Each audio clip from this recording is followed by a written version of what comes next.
하나님의 은혜와 평안이 여러분 심령 가운데 늘 함께 하시기를 기원합니다. 가이드 포스트 편집부에서 펴낸 하나님과의 데이트라는 책에 실린 이야기입니다. 영국의 유명한 바이올린 연주가인 피터 크로퍼가 재능을 인정받았습니다. 그래서 런던의 왕립 음악 아카데미에서 그에게 한 가지 특별한 혜택을 줍니다. 그것은 모든 바이올린 연주가들이 한 번쯤 쥐고 연주하고 싶은 이탈리아의 스트라디바리우스가 만든 바이올린을 빌려주는 것입니다. 그 바이올린을 가지고 이제 연주 활동을 할 수 있도록 혜택을 준 것입니다. 흥분이 되었습니다. 첫 번째 연주하러 무대로 올라가다가 그만 발을 헛디뎌서 그 바이올린과 함께 넘어졌습니다. 넘어질 때에 그 바이올린 목이 부러진 것입니다. 너무 안타까웠습니다. 다른 바이올린으로 연주회를 했지만 그 부러진 바이올린 어떻게 해야 되는가? 그런데 그 소식을 찰스 비어레라는 사람이 듣고 내가 한번 고쳐보겠다고, 내가 한번 복원해보겠다고 그렇게 제의를 합니다. 그에게 맡겼습니다. 한 달이 지난 다음에 그 수리된 복원된 바이올린을 받았는데 정말 흔적 없이 깜쪽같이 옛 모습을 가지고 돌아왔습니다. 문제는 소리였습니다. 그때의 그 아름다운 청명한 소리를 낼 수 있을까? 그 바이올린을 들고 연주를 해보았더니 정말 예전보다도 더 아름다운 곱고 강한 음색이 울려 퍼졌다는 것입니다. 어떻게 이런 일이 일어날 수가 있을까? 찰스 비어레에게 맡겼기 때문입니다. 명인에게 맡기고 그 명인이 부러진 바이올린을 고쳐주었다는 것입니다. 여러분, 명품 악기가 때로는 이렇게 상하고 부러질 때가 있는 것처럼 하나님의 형상으로 지음받은 하나님의 걸작품, 우리의 몸이, 우리의 영혼이 상할 때가 있습니다. 몸이 상하고 마음이 상하고 영혼이 흔들리고 상할 때에 여러분들은 어떻게 하십니까? 누구를 찾아가십니까? 요즘 여러분들에게 찾아온 문제는 무엇입니까?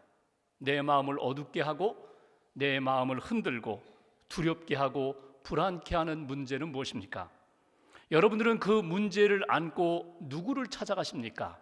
그 문제를 어떻게 해결하고 있습니까? 오늘 본문 말씀은 예수님의 마지막 설교 가운데 귀중한 말씀을 제자들에게 또 저와 여러분들에게 전해주십니다. 내가 너희를 고아와 같이 버려두지 아니하리라. 내가 너희를 고아와 같이 버려두지 아니하리라.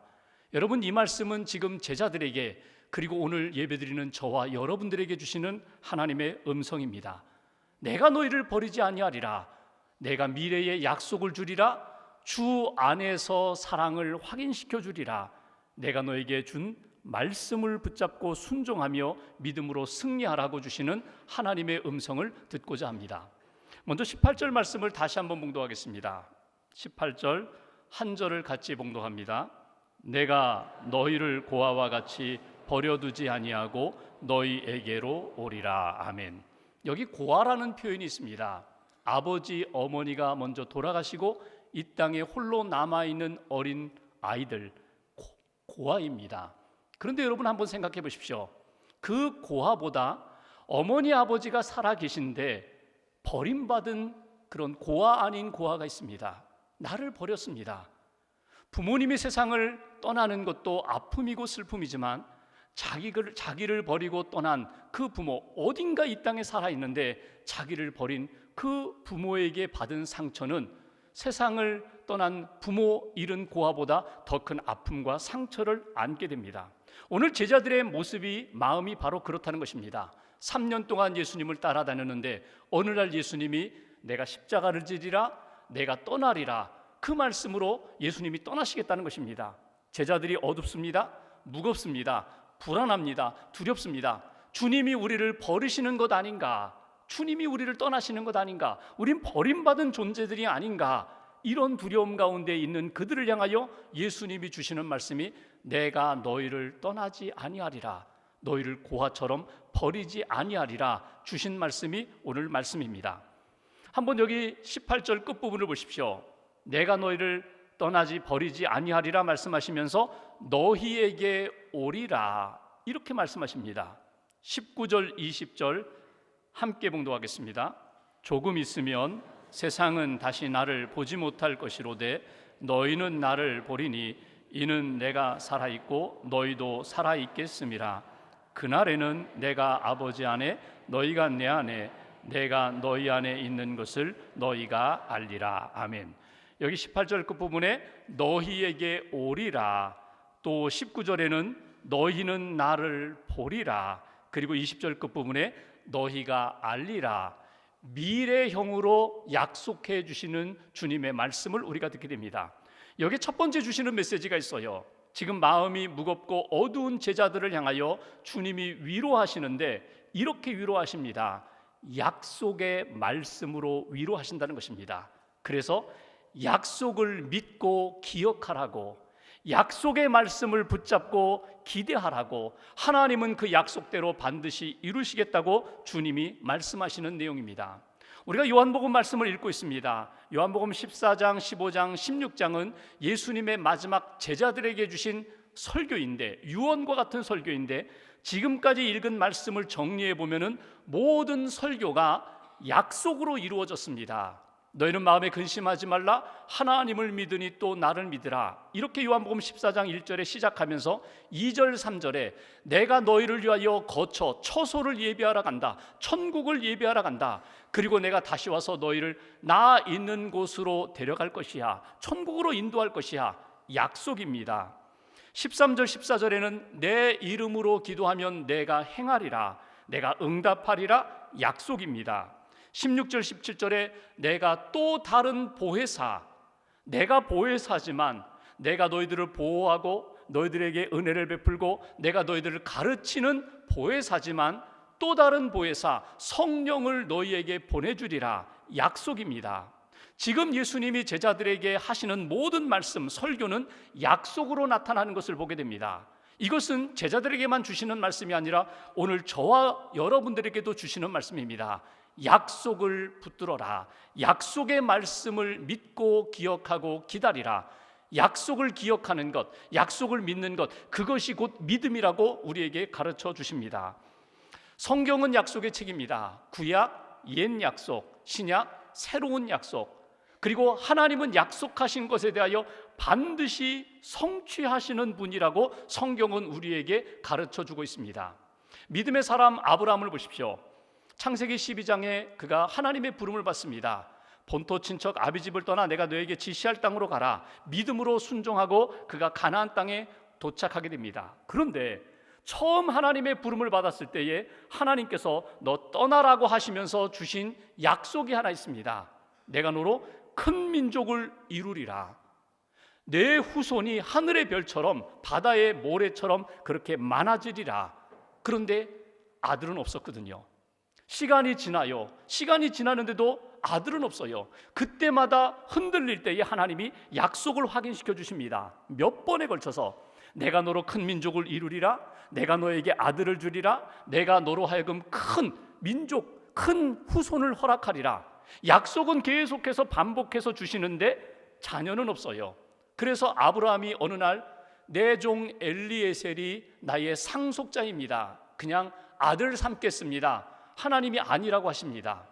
하갈을 통하여 이스마엘을 얻은 다음에 하나님 아들 낳았습니다, 하나님 주셨습니다, 하나님이 아니라고 하십니다. 그것은 너의 육신의 자녀지 약속의 자녀가 아니라고. 그리고 25년 만에 그의 나이 100살에 하나님이 이삭을 약속의 자녀로 주셨습니다. 25년 동안 아브라함이 배운 것은 무엇인가 하면 하나님의 약속은 분명히 성취된다는 믿음입니다.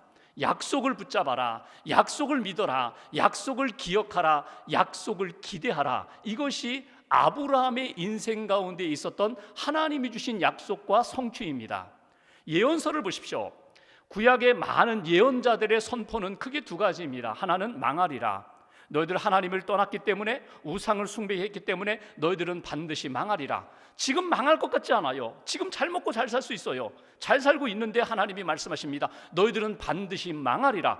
그리고 하나님의 때에 그들은 멸망당합니다. 그들은 포로로 끌려갑니다.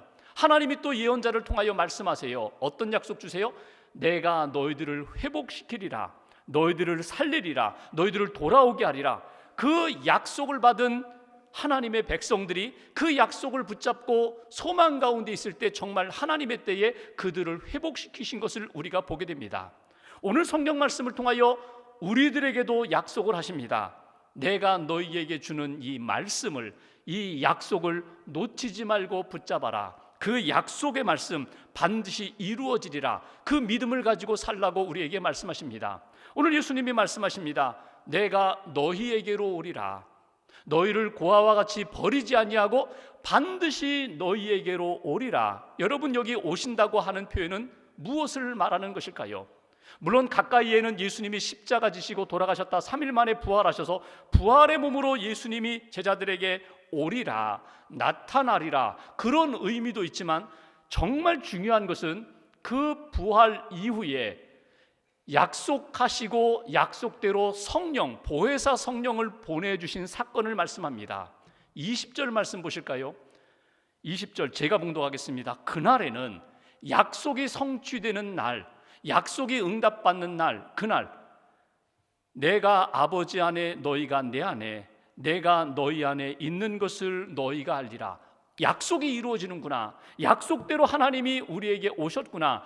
약속대로 예수님이 성령으로 이 땅에 오셨구나. 성령의 임하심에 대하여 말씀하시는 약속입니다.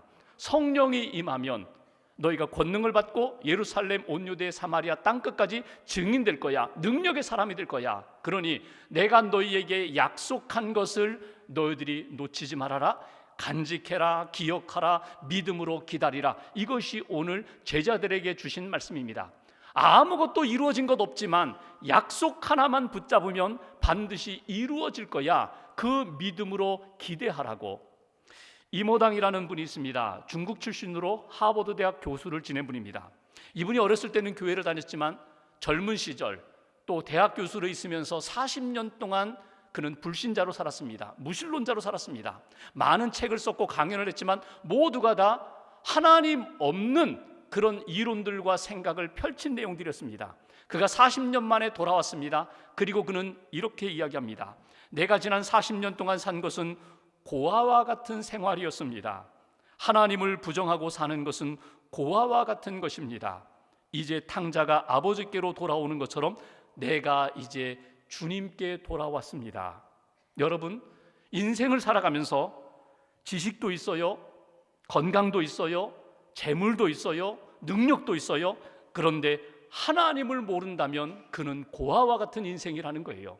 하나님의 약속의 말씀을 아는 것 같은데, 내게 주신 것 같은데 그 약속의 말씀을 붙잡지 않고 내 생각과 나의 삶만 붙잡고 내 인생만 붙잡고 사는 인생은 곧 고아와 같은 인생이라는 것입니다. 여러분, 어떻게 하시라고요?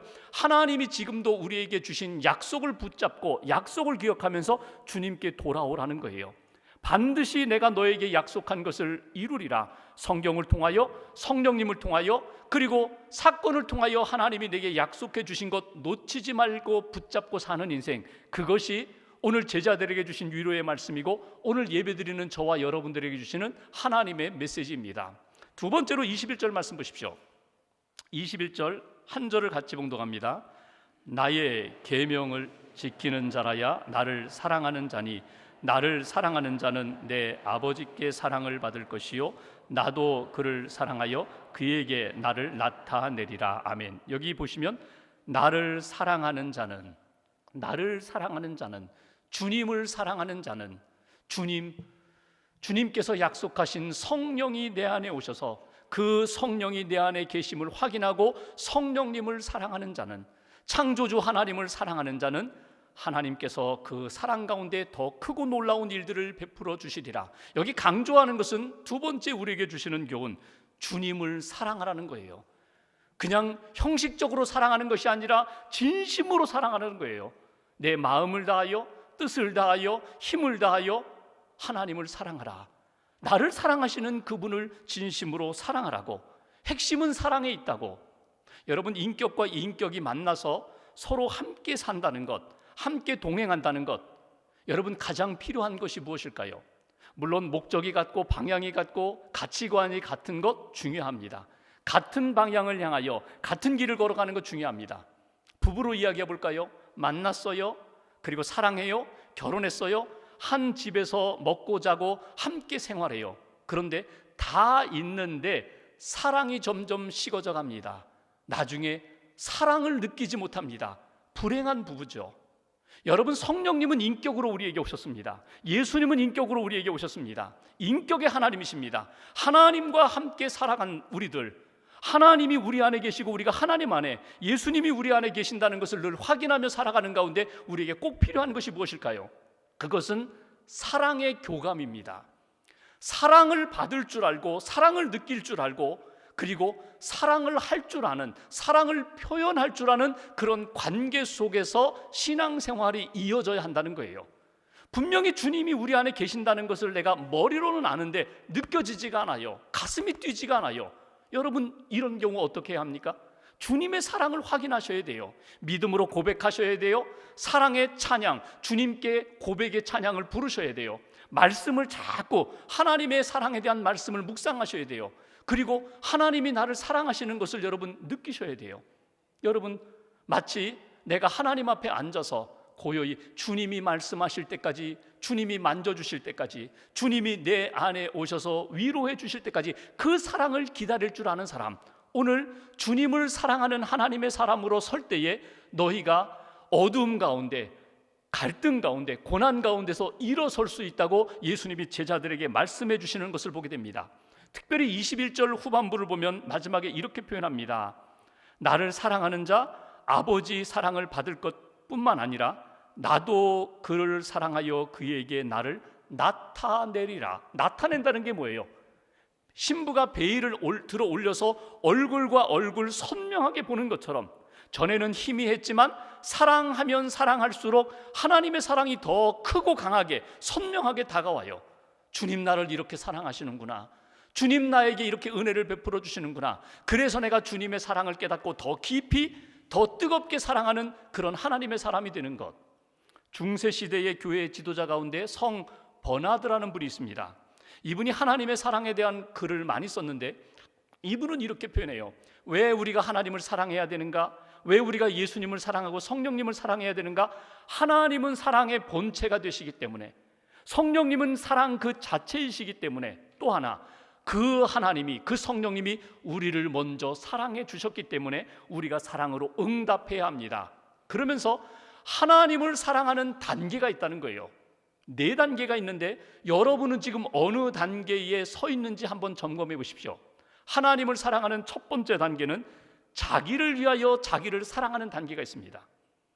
하나님 앞에 예배드리고 신앙생활 한다고 하지만 하나님 없어요. 믿음 없어요. 자기를 위하여 자기를 사랑하는 것, 자기밖에 없어요.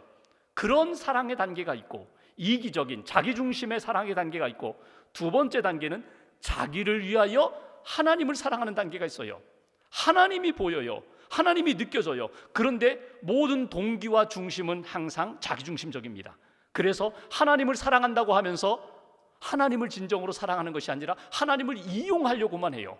어려울 때에 하나님 도와주세요, 하나님 복 주세요, 하나님을 사랑한다고 하면서 자기를 위하여 하나님을 사랑하는 그런 두 번째 단계가 있고, 세 번째 단계는 하나님을 위하여 하나님을 사랑하는 단계가 있다. 이것은요, 하나님을 정말 사랑해서 하나님이 내 인생의 주인 되십니다. 하나님이 나의 구원자가 되십니다. 내가 하나님이 주신 모든 것들 하나님의 것입니다. 하나님의 말씀에 순종하겠습니다. 온전히 자기를 들여서 하나님을 사랑하는, 하나님을 위하여 하나님을 사랑하는 단계가 있어요. 그리고 네 번째는 하나님을 위하여 자기를 사랑하는 단계. 이해가 잘 되지 않죠? 나는 간대없고 오직 구속한 주님만 보입니다. 오직 하나님만 보이고 하나님께 모든 것 맡기며 사는 인생의 단계, 그런 사랑의 단계가 있다. 여러분은 지금 몇 단계에 있으세요? 보통 우리가 2단계, 3단계에서 왔다 갔다 합니다. 자기를 위하여 하나님을 사랑하기도 하다가 어떤 때에는 하나님 앞에 막 헌신하면서 하나님을 위하여 하나님을 사랑하는 단계, 그렇게 믿음의 성장이 있다가 뜨겁게 하나님을 사랑하다가 어느 순간에 마음이 안 맞으면 미끄러져요. 그래서 다시금 자기를 위하여 하나님을 사랑하는 단계로 미끄러지는, 왔다 갔다 하는 모습이 우리의 모습입니다. 버나드는 이렇게 이야기합니다. 하나님의 사랑을 붙잡으라는 거예요. 하나님의 사랑을 느끼라는 거예요. 하나님이 나를 얼마나 사랑하시는지, 하나님이 나를 위하여 얼마나 그렇게 애끓는 심정으로 우리를 바라보고 계시는지, 하나님의 사랑을 느끼면 우리가 나중심적인 사랑이 아니라 하나님을 위하여 하나님을 사랑하는 믿음의 단계로 우리가 올라설 수 있다. 그가 지은 찬송시가 많이 있는데 우리 찬송가에 3편이 들어와 있습니다. 그 중에 85장 9주를 생각만 해도 이렇게 좋거든, 주 얼굴 배울 때야 얼마나 좋으랴. 근데 5절에 보면은 사랑의 구주 예수여 내 기쁨 되시고 이제로부터 영원히 영광이 되소서. 주님, 사랑의 구주 예수여, 내가 살아가는 모든 인생의 여정이, 내 살아가는 신앙의 모든 여정이 온전히 사랑의 힘이 아니면 아무것도 아닙니다. 그 고백이에요. 주님의 사랑이 내 안에 임하고 내가 주님을 사랑하는 것이 기쁨입니다. 그것이 능력입니다. 그것이 내 인생의 소원입니다. 이 버나드의 간절한 고백이 저와 여러분들의 고백이 되시기를 주의 이름으로 기원합니다. 주님이 제자들에게 오늘 당부하시는 말씀이 뭡니까? 내가 너희를 사랑했다. 성령님이 너희 안에서 지금도 사랑하고 있다. 그러므로 주님을 사랑하라고, 뜨겁게 주님을 사랑하라고. 사랑하면 하나님의 역사가 너희 안에 반드시 이루어지리라고. 그리스도인은 누구입니까? 그리스도인은 주님의 사랑을 받은 사람들이 그리스도인입니다. 그리스도인은 주님의 사랑을 아는 사람들이 그리스도인입니다. 더 나아가 그리스도인은 주님을 진심으로 사랑하는 사람들이 그리스도인이라는 것, 그 그리스도인의 삶을 살아가는 저와 여러분 되시기를 주님의 이름으로 기원합니다. 세 번째로 23절 24절 말씀 보십시오. 23절 24절 두 절 같이 봉독합니다. 예수께서 대답하여 이르시되 사람이 나를 사랑하면 내 말을 지키리니 내 아버지께서 그를 사랑하실 것이요 우리가 그에게 가서 거처를 그와 함께 하리라. 나를 사랑하지 아니하는 자는 내 말을 지키지 아니하나니 너희가 듣는 말은 내 말이 아니요 나를 보내신 아버지의 말씀이니라. 아멘. 여기 23절 이렇게 표현합니다. 사람이 나를 사랑하면 내 말을 지키리니. 정말 주님을 사랑하면, 주님을 믿음으로 고백하며 그 사랑 가운데 머물면 아주 자연스럽게 주님의 말씀에 순종한다고, 내 말을 지키리니. 이것이 오늘 제자들에게 주신 말씀입니다. 여러분, 세 번째 주신 교훈이 있어요. 그것은 말씀에 순종하는 믿음의 사람이 되라는 거예요. 믿음은 있는데 말씀에 순종하기가 너무나 힘들다, 너무나 어렵다, 부담감으로 다가온다. 그러면 어디서 점검하셔야 되는가 하면, 내가 정말 주님을 사랑하는가? 주님의 관계, 주님과 나와의 관계가 사랑의 관계로 형성되어 있는가? 이것을 점검하셔야 돼요. 신명기 6장 5절과 6절에 보면은 하나님이 이스라엘 백성들을 구원하신 다음에 광야 40년을 보내게 하신 다음에 가나안 땅에 들어가기 전에 주신 말씀이 신명기인데 6장 5절 6절 이렇게 말씀하십니다. 너는 마음을 다하고 뜻을 다하고 힘을 다하여 내 하나님 여호와를 사랑하라. 오늘 내가 네게 명하는 이 말씀을 너는 마음에 새기고 지켜 행하라. 마음에 새기라는 것은 뭐예요? 하나님을 뜨겁게 사랑하면 하나님이 주신 명령, 계명, 그 모든 말씀을 너희는 마음에 새기고 아주 쉽게 기쁘게 그 말씀대로 살아가게 된다. 그러니까 주님을 향한 사랑과 주님의 말씀에 대한 순종은 뗄래야 뗄 수 없는 관계라는 거예요. 믿음의 사람이 되었어요. 하나님을 사랑하면 하나님이 내게 주시는 말씀이 너무 쉽게 이어져 간다. 여러분, 오늘 내게 주신 말씀이 있어요. 하나님의 말씀 계명이 있어요. 하나님을 사랑하라, 이웃을 사랑하라. 나에게 주신 하나님의 말씀이 있어요. 지켜 행하라, 버려라. 이 말씀이 내게 부담감으로 다가온다면 다시 점검하라는 거예요. 하나님, 내가 주님 사랑합니다. 주님 사랑합니다. 주님이 나를 사랑하셔서 이 말씀을 나에게 주셨음을 믿습니다. 그 사랑의 고백 위에 하나님이 내게 주신 마음을 따라 믿음의 순종의 길로 나아가라고. 남미에서 사역하시는 한 선교사님 가정 이야기를 읽었습니다. 부부와 4명의 딸, 그렇게 6식구가 남미 선교를 갔어요. 선교를 참 잘하시는데 어느 날 선교사님 사택에 누가 문을 두드려요. 열어보니까 한 5, 6살 된 어린 소녀가 바가지를 들고 음식을 구걸하러 왔어요. 들어오라고. 그래서 함께 식사를 하면서 이야기를 들어보니까 2년 전에 부모님 다 돌아가시고 고아가 되어서 그냥 이렇게 매일매일 음식을 구걸하면서 2년을 살았어요. 근데 바로 그 이야기를 듣는데 선교사님 내외분에게 동일한 마음을 주셨어요. 이 아이를 우리의 딸로 삼자, 입양하자. 그래서 가지마, 이제 너는 우리 집 딸이야, 이제 우리는 전부 7식구야. 그래서 입양해서 딸을 삼고 자녀 삼고 그렇게 보내게 됩니다. 이제부터는 내가 아빠다, 내가 엄마다, 아빠 엄마라고 부르면서 이제는 자녀로 살면 돼, 걱정하지 마. 근데 1년 동안 이게 주변에서 들어오지를 못해요. 자녀들과 함께, 자매들이 함께 놀다가도 이렇게 외톨이가 되고, 스스로 자꾸 외톨이가 되려고 하고, 무슨 이야기를 하면 긴장하고. 근데 1년이 지났는데 어느 날 이 딸이 이 선교사님에게 와서 이야기하는 게, 아빠 저요 부탁이 하나 있어요. 뭔데? 저 운동화끈 좀 하나 새 것으로 사주세요. 운동화끈을 사다. 처음 부탁을 받았어요. 그 부탁을 받고 선교사님이 돌아서서 펑펑 울었다는 거예요. 야, 이제는 나를 아빠로 그렇게 부르고 아빠로 그렇게 받아들이는, 이제는 진짜 내 딸이 되었구나. 내 딸이 되었으니까 내가 잘해줘야지. 이제는 야, 너 좀 물 좀 떠와라. 야, 너 우리 사역 현장에 가는데 너도 함께 가자. 너 좀 도와라. 아빠가 돼서 아빠가 자녀에게 마음껏 부탁할 수도 있게 되었다. 여러분, 하나님과 우리와의 관계가 여러분 먼 관계가 되면 안 돼요. 하나님을 정말 예수 믿고 구원받았으면 하나님을 나의 아버지로 부를 수 있고, 나는 하나님의 자녀입니다.